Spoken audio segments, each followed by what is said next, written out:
அனைவருக்கும் வணக்கம். கரூர் கூட்ட நெரிசல் மரணம் நிகழ்ந்து கிட்டத்தட்ட 58 நாட்களுக்கு பிறகு விஜய் அவர்கள் மக்கள் சந்திப்பு நிகழ்த்த போறதாக செய்தியில் வந்தது.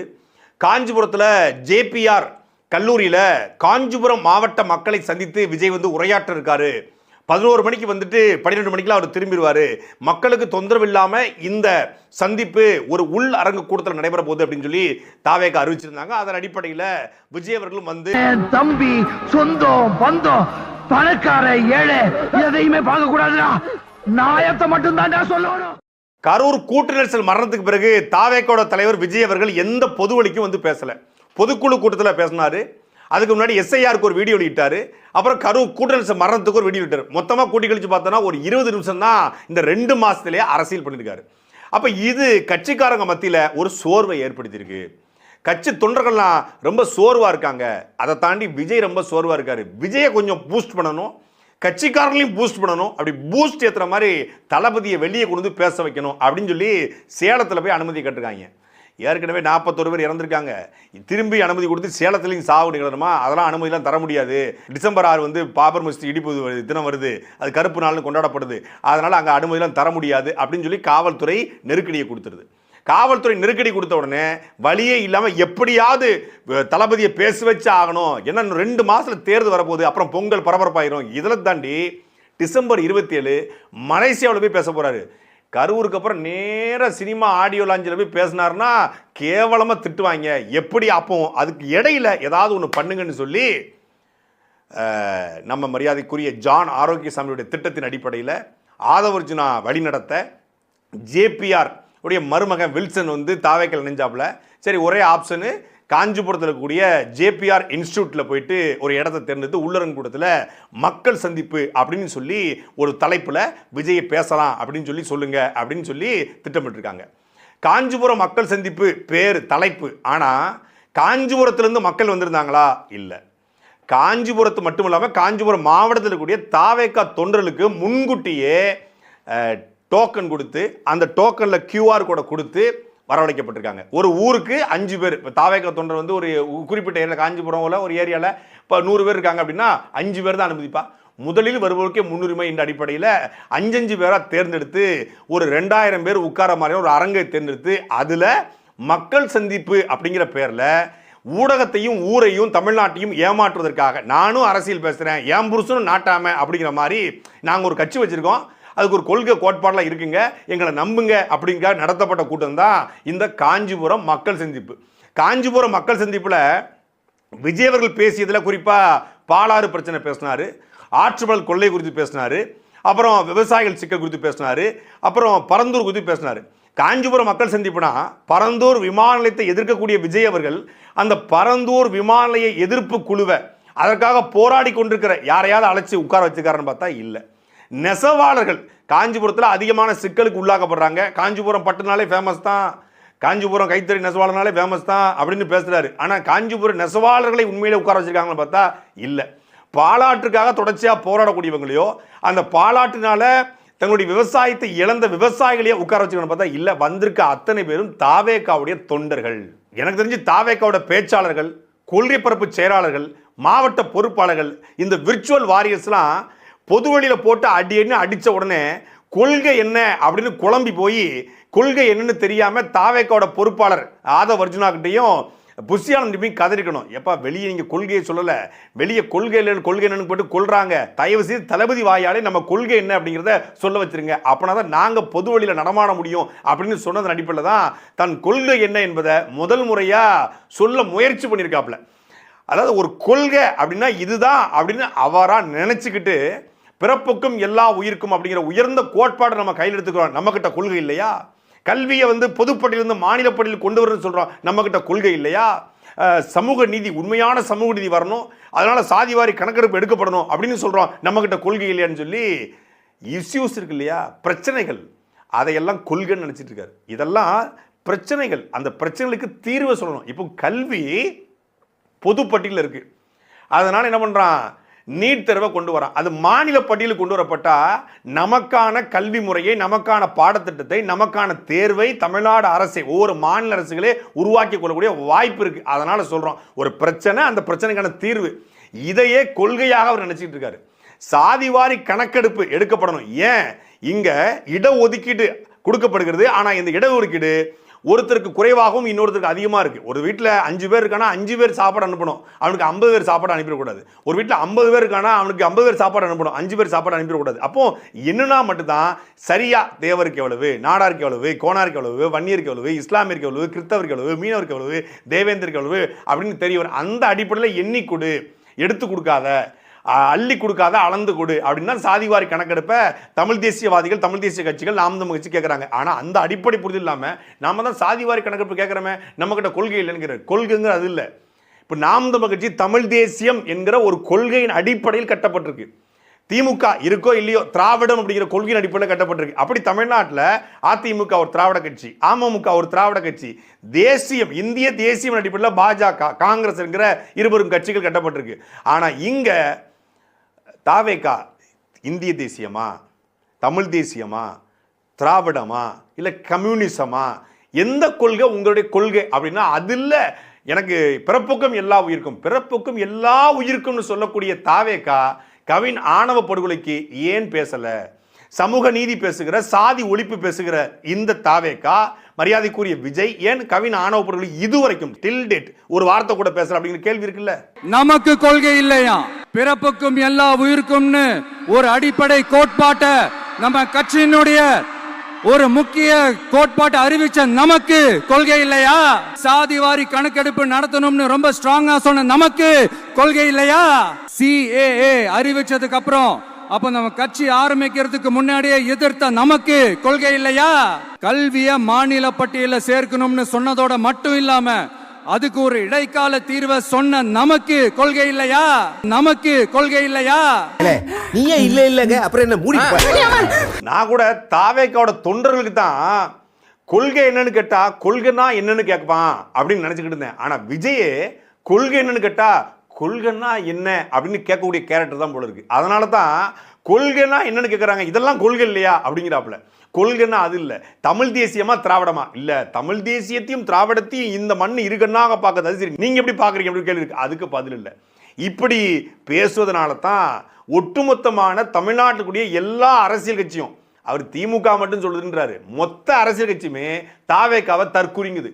தாவேக்காவை தற்குறின்னு சொன்னா, தாவேக்கா தலைவர் விஜய தற்குறின்னு சொன்னா, புஷியானந்தோ தற்குறி, லைலாமணி ஒரு தற்குறி அப்படின்னு சொன்னா ஒட்டுமொத்த தமிழ்நாட்டு மக்களின் தற்குறின்னு சொல்றாங்க. அதாவது எப்படின்னா, திமுகவை திட்டினா தமிழர்களை திட்டியது போல திமுக காட்டுதுல, அதே மாதிரி இங்க தாவேக்காவை திட்டினா தாவேக்கா கட்சியிலுக்கு தொண்டர்களை, பொறுப்பாளர்களை தற்குறின்னு சொன்னா, தற்குறித்தனமாக செயல்படக்கூடியவனை தற்குறின்னு சொன்னா, நம்ம கூட இருக்கிற லட்ச லட்சமான மக்களை வந்து தற்குறின்னு சொல்றாங்க. காஞ்சிபுரத்தில் இருக்கக்கூடிய ஒட்டுமொத்த மக்களும் என்ன தாவேக்கால போய் நிற்கிறாங்களா? தாவேக்கால பொறுப்பாளராக உறுப்பினராக வந்து 2000 பேர் உட்காந்துருக்காங்க. அந்த 2000 பேர் தான் தற்குறின்னு சொல்றோம். ஏன் தற்குறி? NDTV ரிப்போர்ட்டருடைய கழுத்துல துண்டை போட்டு இழுத்துட்டு வந்ததுனால அவன் தற்குறி. சூடா சுண்டலு, விஜய் ரசிகர் பூரா மெண்டலு அப்படின்னு சொல்றான்ல, அதனால அவன் தற்குறி. மரத்துல ஏறி நின்று ஒரு தலைவர் பேசிட்டு இருக்கும்போது தேங்காயை உடைச்சு தின்னுட்டு இருக்கான் பாருங்க, எந்த அடிப்படை புரிதலும் இல்லாம, அதனால அவன் தற்குறி. ஏர்போர்ட்டுக்குள்ள ஒரு அடிப்படை புரிதல், ஏர்போர்ட்டுக்குள்ள ஒரு தலைவர் வந்தா வரவேற்று மரியாதையா கொண்டு வரணும், ஆனா அந்த ஏர்போர்ட்ல பண்ணி மேஞ்ச மாதிரி ஆக்கறல, அதனால அவன் தற்குறி. ரோகிணி தட்டில் படத்தை போட்டதுக்கு திரைய அந்த கதவை திறந்த உடனே மொத்த சேரையும் உடைச்சிட்டு போய் எரும மாடு வந்து ஏர் ஓட்டுனா எப்படி இருக்கும் அந்த மாதிரி ஆக்கணும் பாருங்க, அதனால அவன் தற்குறி. அந்த தொண்டனை சரியாக வழிநடத்தாம, அவனை அரசியல் படுத்தாம, அவனை தாண்டிய பெரிய தலைமை தற்குறியாக விஜய் இருப்பதனால தான் ஒட்டுமொத்த தாவேக்காவையும் தற்குறி கூட்டங்குது. எல்லா கட்சியோட கூட்டத்திலையும் போயிட்டு தாவேக்கா டிவிகேன்னு கத்துறது, ஸ்டாலின் வந்தாலும் டிவிகேன்னு கத்துறது, சீமான் போனாலும் டிவிகேன்னு கத்துறது, எடப்பாடி போனாலும் டிவிகேன்னு கத்துறது, யார் வந்தாலும் டிவிகே, ஏர்போர்ட்டா மாலா திரையரங்கமா எங்க போனாலும் டிவிகே. நான் அன்னைக்கு வந்து இதில் பேசிக்கிட்டு இருக்கேன், திருக்காட்டுப்பள்ளியில் பேசிக்கிட்டு இருக்கும்போது ஒருத்தர் பைக்கில் வர்றாப்புல வந்து டிவிகேன்னு கத்திட்டு போறாப்புல. ஐயா பார்த்து போங்க, நீங்கள் டிவிகேன்னு சொல்லிட்டு எங்கிட்டாவது வண்டி சக்கரத்தில் போயிடாதீங்க அப்படின்னு சொல்லிவிட்டேன். விஜய் வாழ்க்கைன்னு நீ எப்படா வாழ போகிறேன்னு கேட்டேன். அதான் அது மாதிரி வந்து எல்லா கூட்டத்திலையும் போய் எந்த புரிதலும் இல்லாமல் நாம் ஒன்று பேசிக்கிட்டு இருப்போம், ஏதாவது பிரச்சனையை பற்றி பேசிட்டு இருக்கும்போது டிவிகேன்னு கத்தி போகிறோம்ல, இதுக்கு பேர் என்ன? இதுதான் தற்குறி. இதை தற்கூரின்னு சொன்னா என் தற்கூரி இல்லை, இது அவர்களை உங்க வாழ்க்கையவே தமிழ்நாட்டு அரசியலிருந்து வெளியேற்ற போற கேள்விக்குறி, தமிழ்நாட்டு அரசுடைய ஆச்சரியக்குறி, இவர்கள் தமிழ்நாட்டில் நல்ல மாற்றத்துக்கான அறிகுறி. அதாவது இது கேட்டா ரூட்டா ஓட்டா அப்படின்னா அது மாதிரி ஆச்சரியக்குறி, கேள்விக்குறி, அறிகுறி. அறிகுறினா நோய்க்கான அறிகுறி. தமிழ்நாடே மொத்தமாக நோய்க்காக போகக்கூடிய அறிகுறி தான் தாவேகா. நமக்கு இந்த அரசியல் புரிதல்லாம் இல்ல, அது இல்ல, இது இல்ல. அப்புறம் நான் கேக்குறேன், மக்கள் எல்லாரும் உங்களுக்கு தற்குறிகளா? அதே மக்களோட ஓட்டு வாங்க போற நாம தற்குறிகள்னா, அப்ப இவ்வளவு நாள் அதே மக்கள் கிட்ட தானே நீங்க ஓட்டு வாங்கிட்டு இருந்தீங்க. ஒண்ணு மட்டும் சொல்றேன், எழுதி வச்சுக்கோங்க. இந்த தற்குறின்னு சொல்றீங்கல்ல, இந்த தற்குறிகள்லாம் ஒன்னா சேர்ந்துதான் வாழ்நாள் பூரா விடையை கண்டுபிடிக்காத முடியாத அளவுக்கு உங்க அரசியலே ஒரு கேள்விக்குறியாக்க போறாங்க. இவங்கெல்லாம் யாரும் இங்க தற்குறிகள்லாம் கிடையாது. இவங்க எல்லாரும் தமிழ்நாட்டு அரசியலோட ஆச்சரியக்குறி. இவங்க எல்லாரும் தமிழ்நாட்டு அரசியலோட அந்த மாற்றத்திற்கான அறிகுறி. ஏன் திரு விஜய் அவர்களே தற்குறி, தலைமை தற்குறி அப்படின்னா, பேச்சை துவங்குறதுக்கு முன்பு ஒவ்வொரு கட்சி தலைவர்களும் ஒரு அடைமொழியை வைத்து மக்களை அழைப்பாங்க. கலைஞர் அவர்கள்னா என் உயிருக்கும் மேலான உடன்பரப்புகளே அப்படிம்பாரு, என் ரத்தத்தின் ரத்தங்களே என்று எம்ஜிஆர் அழைப்பாரு, அண்ணா நாமம் வாழ்க, எம்ஜிஆர் நாமம் வாழ்கன்னு அம்மையார் ஜெயலலிதா அழைப்பாங்க. அண்ணன் சீமான் அவர்கள் அப்படின்னா உலகமெங்கும் பறைவாழுகிற என் உயிருக்கு இனிப்பான தாய் தமிழ் உறவுகளே என்று அவருடைய கம்பீரமான குரலில் சொல்வார். அப்படி விஜய் அவர்கள் திரைப்படத்தில் நடிக்கும் காலத்தொட்டு அந்த ஆடியோ லாஞ்சி தொடர்த்து எல்லா கூட்டத்திலையும் என் நெஞ்சில் குடியிருக்கும் நண்பா நண்பீஸ் அப்படின்னு ஆரம்பிப்பார். இந்த நெஞ்சில் குடியிருக்கும் அப்படிங்கிற வார்த்தையை எல்லா மேடைகளையுமே விஜய் பயன்படுத்துவார். ஆனால் எவ்வளோ பெரிய தற்குறியாக இருந்தால், பேசி முடிச்சுட்டு மைக்கை ஆஃப் பண்ணிட்டு போன பிறகு திருப்பி நான் ஒன்று சொல்ல மறந்துட்டேன், சாரி, ஸ்லிப் மை மவுத், என் நெஞ்சில் குடியிருக்கும்னு கடைசியாக முடிக்கிறாரு. முதல்ல பேச வேண்டியதை கடைசியாக பேசுறாரு. ஏன்டா முதல்ல பேச வேண்டியதை கடைசியாக நெஞ்சில் குடியிருக்குங்கிறார் அப்படின்னா, முதல்ல ஒரு பாட்டை மனப்பாடம் பண்ணிட்டு வந்துட்டார் வீட்டிலேருந்து வரும்போது. இப்போ அந்த பாட்டு மனப்பாடமாக மண்டையில் ஓடிக்கிட்டு இருக்கு. இப்போ நெஞ்சில் குடியிருக்குன்னு சொன்னோம்னா அந்த பாட்டு மறந்துடும். அந்த பாட்டை சொன்னதுனால நெஞ்சில் குடியிருக்கும் மறந்துச்சு. அந்த பாட்டு இந்த பாட்டு எம்ஜிஆர் அவர்கள் பாடிய பாட்டு, வாலி எழுதி எம்ஜிஆர் அவர்கள் பாடி, தம்பி காஞ்சியிலே நான் பிறந்தேன் நேற்று, அதை நான் உனக்கு சொல்லட்டுமா என்று ஒரு பாட்டு தொடங்க முடியும். அந்த பாட்டில் ஒரு வரி, நாட்டுக்காக உழைப்பதற்கே அண்ணா பிறந்தார், பொது நலத்தில் தானே நாள் முதலும் கண்ணாய் இருந்தார். இந்த ரெண்டு வரி இருக்கு பாருங்க. நாட்டுக்காக உழைப்பதற்கே அண்ணா பிறந்தார், பொது நலத்தில் தானே நாள் முழுக்க கண்ணாய் இருந்தார். பனையூரில் தொடங்கி சுங்குவார் சத்திரம் வரைக்கும் மனப்பாடம் பண்ணியிருக்காப்புல. போன உடனே இதை பாடிடணும், இல்லைன்னா இது அவுட் ஆகிடும். நாட்டிற்காக உழைப்பதற்கே அண்ணா பிறந்தார், பொது நலத்தில் தானே நாள் முழுக்க கண்ணா இருந்தார். இதை சொல்லும்போது மண்டை முழுக்க என்ன ஆயிடுச்சு, அதில் கான்சன்ட்ரேஷன் பண்ணிடுச்சு. அதில் கான்சன்ட்ரேஷன் போன உடனே இந்த நெஞ்சில் குடியிருக்கிற மறந்துச்சு. நெஞ்சில் குடியிருக்கும் மறந்த உடனே என்ன பண்ணுது தெரியுமா, நேராக அட்ரா திமுகவை அப்படின்னு ஏறி கட்டி திமுகவை எடுத்த உடனே வந்திருப்பது காஞ்சிபுரம் மக்கள் சந்திப்பு. நாடு முழுக்க இந்த ஒரு மாதத்துடைய மக்கள் சந்திப்பு குறித்து பேசலை, கரூர் விவகாரம் குறித்து பேசலை, எஸ்ஐஆர் குறித்து பேசலை, கோவை மாணவி நடந்த பாலியல் ஒரு வார்த்தையில் அப்படி கடந்து போயிட்டாரு. நெல் நனைந்து கிடக்கிறது, நெல் கொள்முதல் நிலையங்கள் பிரச்சனை இருக்குது, இவரே அறிக்கை போட்டிருக்காரு. இவர் கடந்த 10-20 நாள் அறிக்கை போட்டிருக்காரு. இந்த அறிக்கைகள் குறித்து கூட ஒரு வார்த்தை பேசாமல் எடுத்த உடனே மொத்தமாக திமுகவுடைய அறிவு திருவிழாவை டார்கெட் பண்ணி நம்மளை போய் தற்கூரின்னு சொல்கிறாங்க, எங்களை போய் கொள்கையிலன்னு சொல்கிறாங்க அப்படின்னு விமர்சனத்துக்கு பதில் சொல்கிறாரே ஒழிய வேற எதையுமே உருப்படியாக பேசலை. நன்றி, வணக்கம். சொல்ல மறந்துட்டேன், என் நெஞ்சில் குடியிருக்கும்.